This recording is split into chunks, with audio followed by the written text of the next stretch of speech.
আপনাকে কোন সংগঠনের আমির মহাসচিব হইতে হবে তাও না।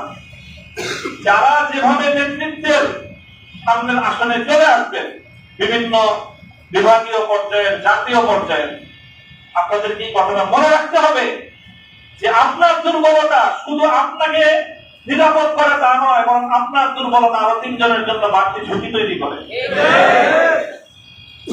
কথাগুলো ওলামায়ে কেরাম আমি বলতেছি এখানে সবাই গভীরভাবে অনুভব করবো ইনশাআল্লাহ। আল্লাহ পাক রব্বুল আলামিন আমাদের হিম্মত দান করেন, তৌফিক দান করেন। এবং কথাটা ছিল চূড়ান্ত। 3 বছর চলে গেছে কারাগারে, কারাগার থেকে মুক্ত হওয়ার পরে আপনাদের এই ভালোবাসা, এই যে উচ্ছ্বাস মানুষের, এটাতে আমি খুব বেশি আপ্লুত তা না। তবে আমার কাছে মনে হয়েছে বারবার যে দুনিয়ার এই 3 বছরের কারাবন্দির পর এই উচ্ছ্বাসটা কতটা আনন্দের।